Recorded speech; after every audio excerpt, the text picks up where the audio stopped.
The National News Desk, locally covered, nationally connected. A week of winter weather crossing the United States, 40 states and millions of people. The timing and impact through the week. Why on earth are we threatening tariffs on a place like Canada in a way that could make life tougher for us in America?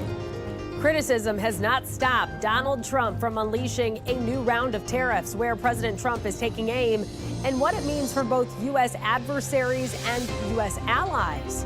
And more than 2 million baked goods recalled over concerns of contamination.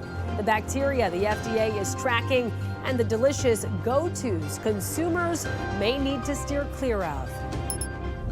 This is the National News Desk, America's News Now. I'm Amira David. We begin tonight as roughly 200 million Americans are getting prepared for a week of winter weather events.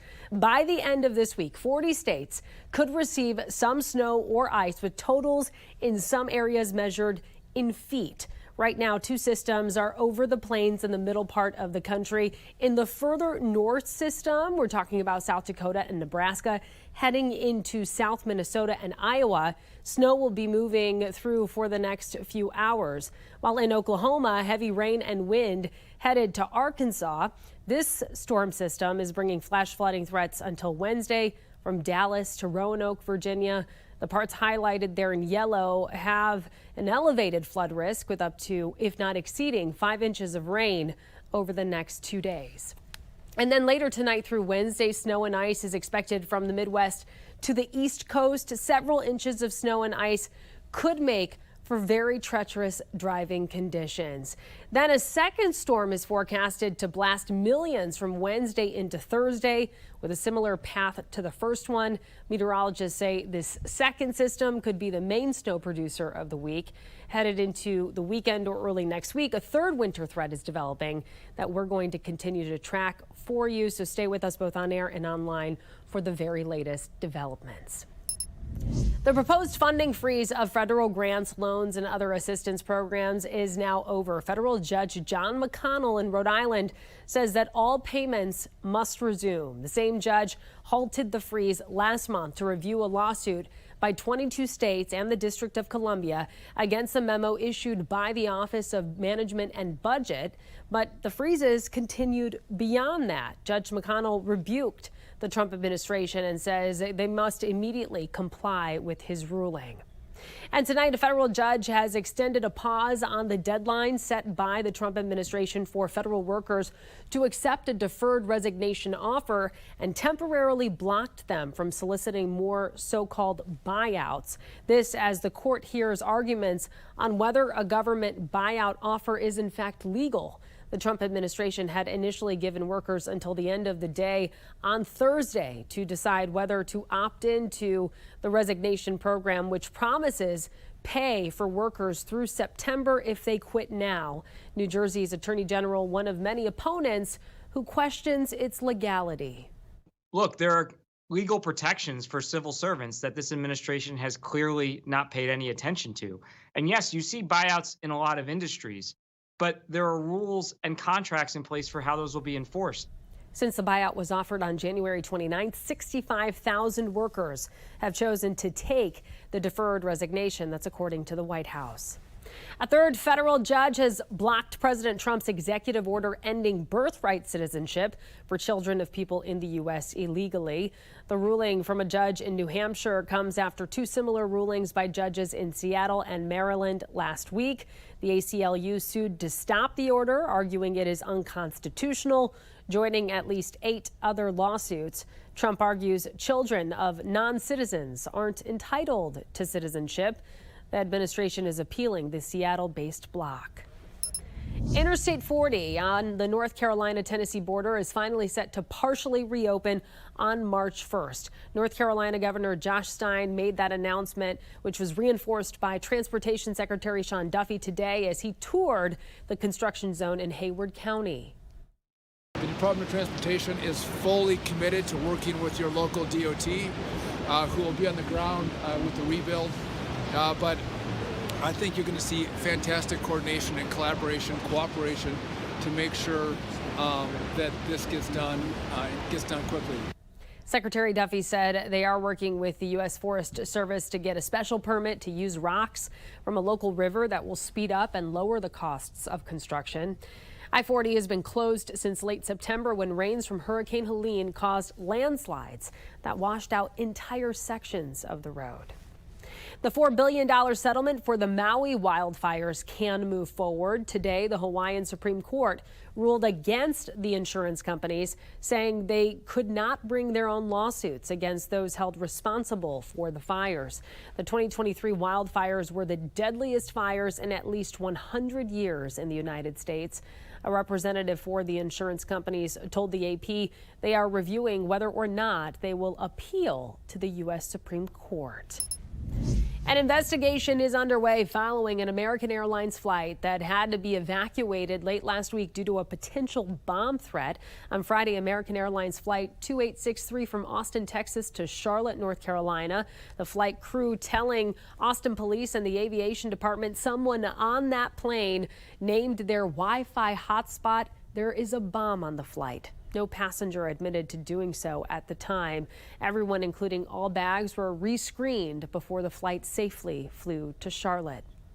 The Pennsylvania Department of Environmental Protection visited the grounds of a chemical plant in Sagertown, Pennsylvania, to investigate the cause of a huge explosion and subsequent fire yesterday. No conclusions have been made yet, but at least a dozen people were injured in that incident, including a few firefighters. Fortunately, only minor injuries were reported. Officials say they were lucky no one was killed. The shelter-in-place order for surrounding businesses and homes has been lifted. The investigations into the assassination attempts of Donald Trump are getting a new set of eyes to look over. President Donald Trump himself. This as he ordered the Secret Service to provide every bit of information they have on his 2 assassination attempts. Here's national correspondent Kayla Gaskins. It's already one of the most memorable moments in American politics. Donald Trump surviving an assassination attempt in Butler, Pennsylvania, thanks to a narrow tilt of his head. 2 months later, another man aiming a rifle at Trump while he golfed in Florida. Secret Service spotting the gunman before he could fire off a shot. In an interview with the New York Post, Donald Trump demanding the Secret Service release every bit of information about the 2 would-be assassins, saying he's entitled to know, and they held it back long enough. While neither of the 2 attempts have been linked to Iran thus far, a new book called Revenge, the inside story of Trump's return to power, dives deep into the Iranian assassination plot on Donald Trump, saying it was a far more serious threat than publicly known. Trump has been a target of Iran since 2020, when he ordered the assassination of a top Iranian military leader, Qasem Soleimani. In 2022, the leader of Iran had this animated video on his website depicting an assassination of Trump at Mar-a-Lago. According to the new book, the threat got so serious at one point during the 2024 campaign, Trump flew on decoy planes. Now back in power, Trump has a clear message for Iran should they assassinate him or another top American official. That would be a terrible thing for them to do, not because of me. If they did that, they would be obliterated. That'd be the end. I've left instructions. If they do it, they get obliterated. There won't be anything left. And Amira, the frosty U.S.-Iran relationship showing no signs of thawing, at least not anytime soon. Although Trump has indicated a willingness to negotiate a new nuclear deal with Iran, Iran's leader has flat out rejected the idea of holding talks with the Trump administration. Really interesting. And Kayla, we're also learning from this new book about other scares the Trump campaign experienced. What can you tell us about that? All right, so there was this car ride that happened in Long Island, New York, on September 18th, where Secret Service had intelligence someone planned to shoot up the motorcade. And then the following week in Pennsylvania, Secret Service agents noticed a drone following Trump's motorcade. Officers in one of the cars actually opened up the moonroof and shot it down with an electromagnetic gun. There were signs that Trump was also getting increasingly worried about this threat. For example, he started off the campaign often boasting about killing Soleimani in his rallies, but as the Iran threat intensified, he mentioned Soleimani less and less. Amira. Yeah, alarming details for sure. Kayla Gaskins reporting from Washington, D.C. for us. Thank you so much. And coming up, new tariffs in town. Which industry is set to be hit by the latest Trump tariff decision? Then the ceasefire in the Middle East teeters on collapse. Why Hamas says it's not their fault if the next hostage release doesn't happen. Plus, insurance costs rising across the country, and that's for those who get to keep it. What's at stake for those that don't?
Tonight, more tariffs in place. President Donald Trump has officially signed an order imposing 25% tariffs on steel and aluminum imports, which matches other countries' tariffs on U.S. goods dollar for dollar. Now, the import tax, that's going to primarily impact U.S. allies. U.S. allies like Canada, Brazil, Mexico, and South Korea, which are the largest suppliers of steel to the American market.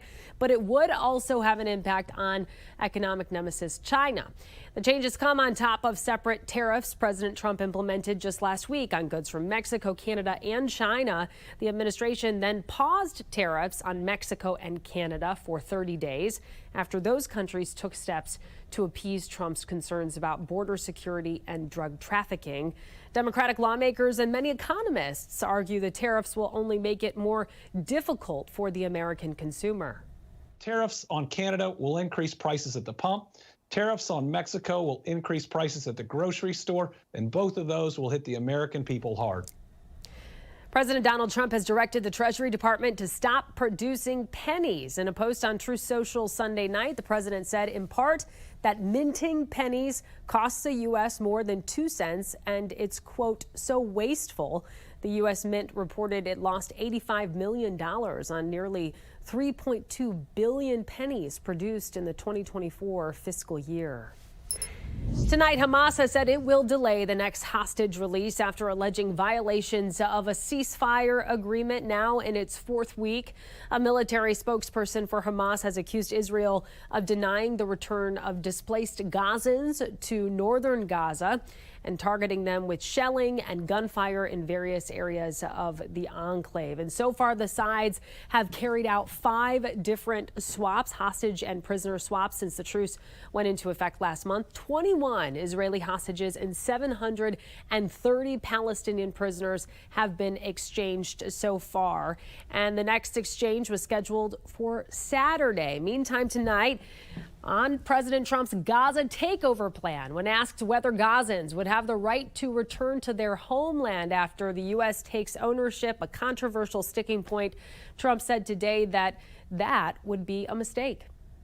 I think that it's a big mistake to allow people, the Palestinians or the people living in Gaza, to go back yet another time. And we don't want Hamas going back. And think of it as a big real estate site.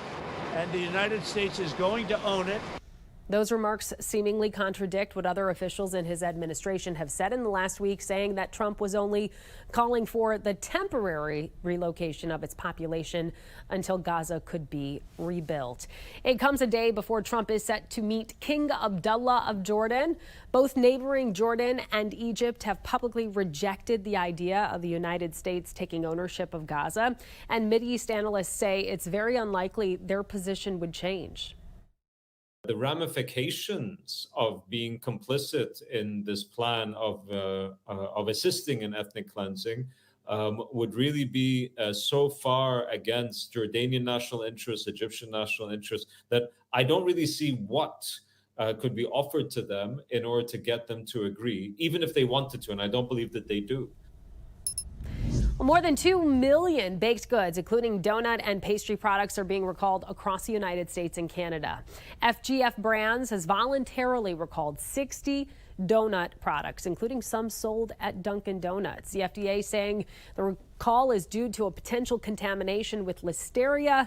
The products were all produced before December 13th of last year. The entire list is pretty extensive, but included our variety of flavors like chocolate, raspberry, and Bavarian donuts, eclairs and coffee rolls, cinnamon sticks, apple fritters, among others.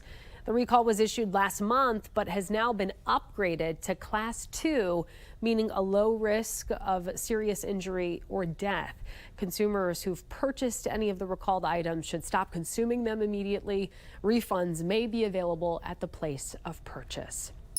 NASA is following the increasing chance that an asteroid 100 to 33 feet wide could hit the Earth in December of 2032. Now, don't be alarmed just yet. NASA says the chances of this happening is still just over 2%.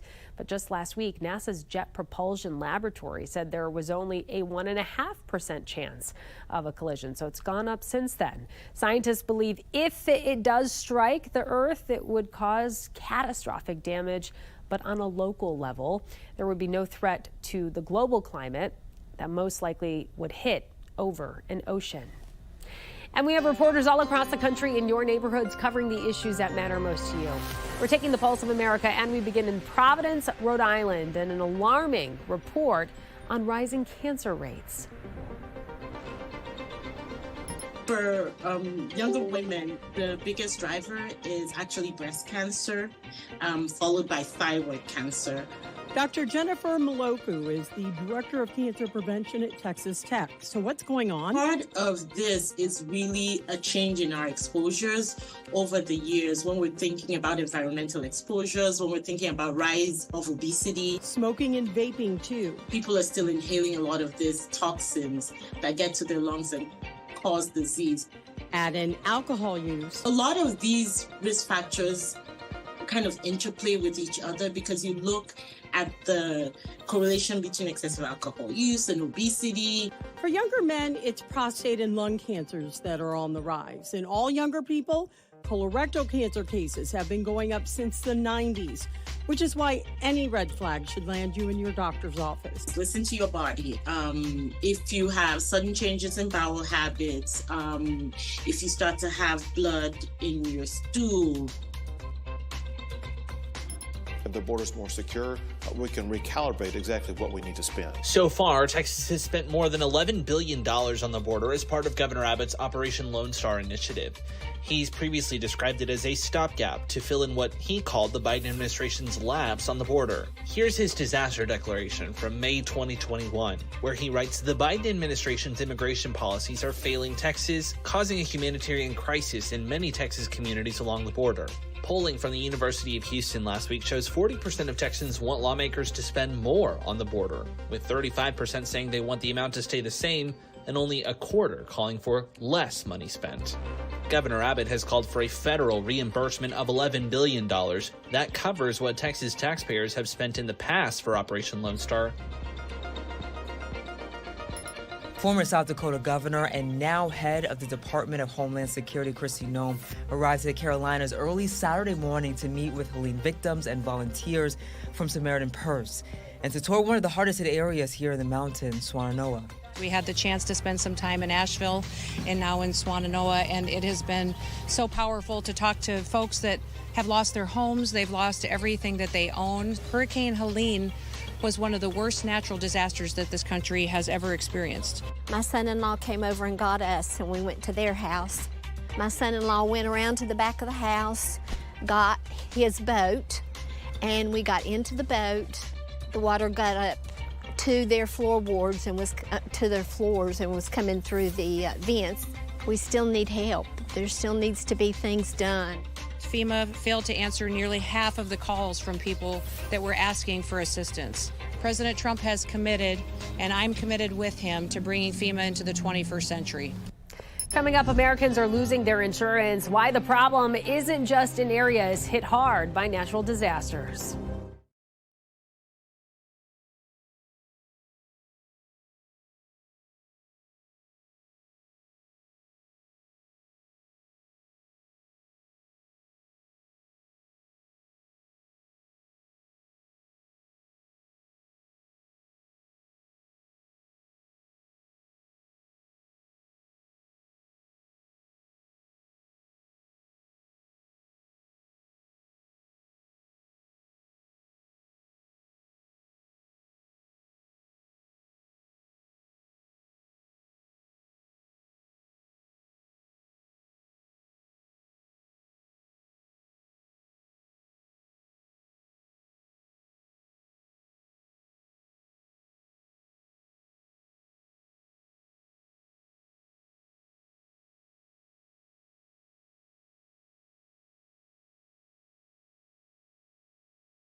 Devastation caused by natural disasters like wildfires and hurricanes is hitting the home insurance industry very hard, but the impact is being felt far beyond hard-hit areas. A record number of homeowners are being dropped from their coverage across the country.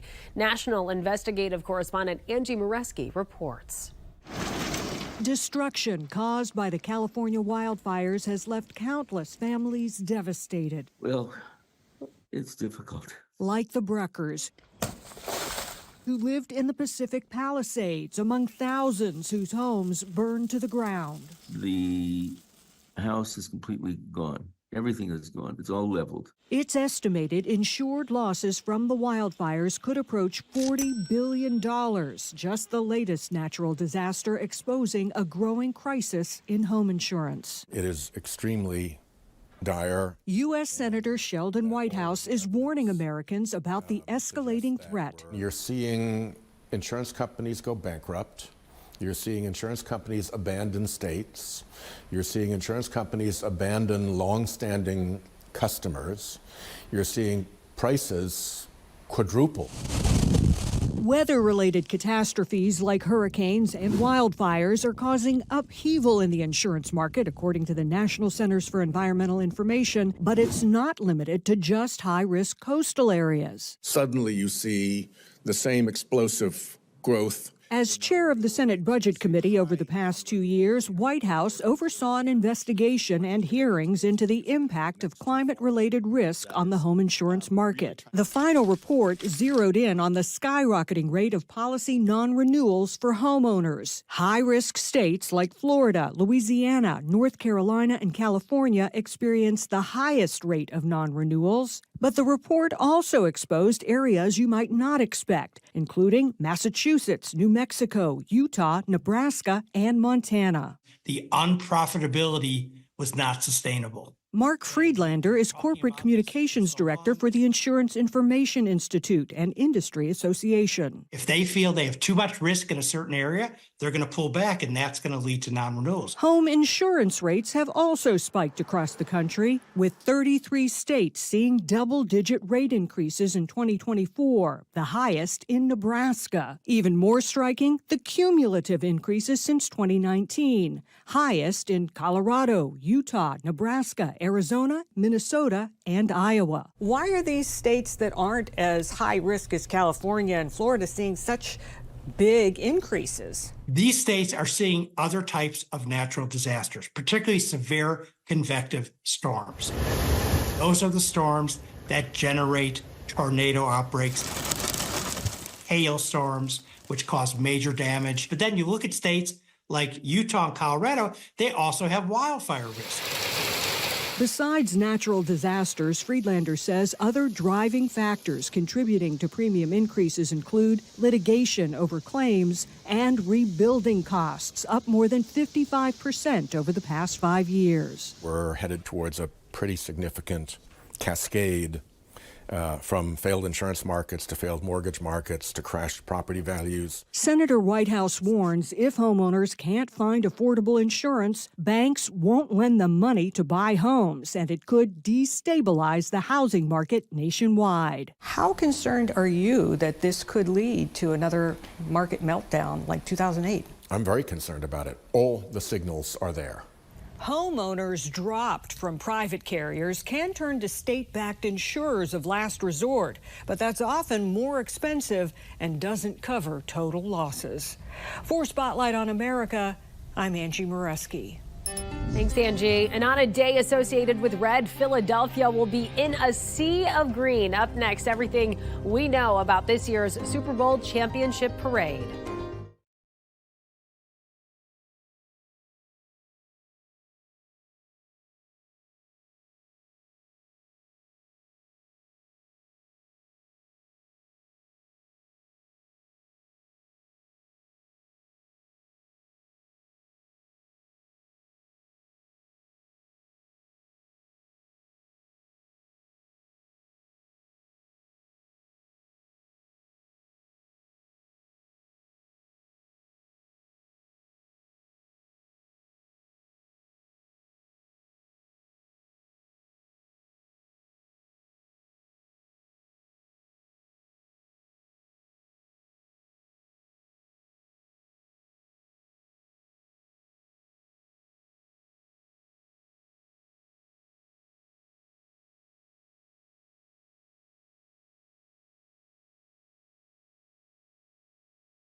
The city of brotherly love is going to get a whole lot of it this Valentine's Day. That's because scores of people will be pouring into the Pennsylvania city to celebrate the Eagles' convincing Super Bowl win over the Kansas City Chiefs. Today, Philly officials confirmed the fun would get underway this Friday. They say the celebration will go from the stadium complex in South Philly to the iconic rocky steps of the Philadelphia Museum of Art. You know the ones. And this is the second time in a decade the city will get to see this level of excitement, because you may remember they took home the same win back in 2018. That does it for this edition of the National News Desk. I'm Amira David. Thank you so much for watching.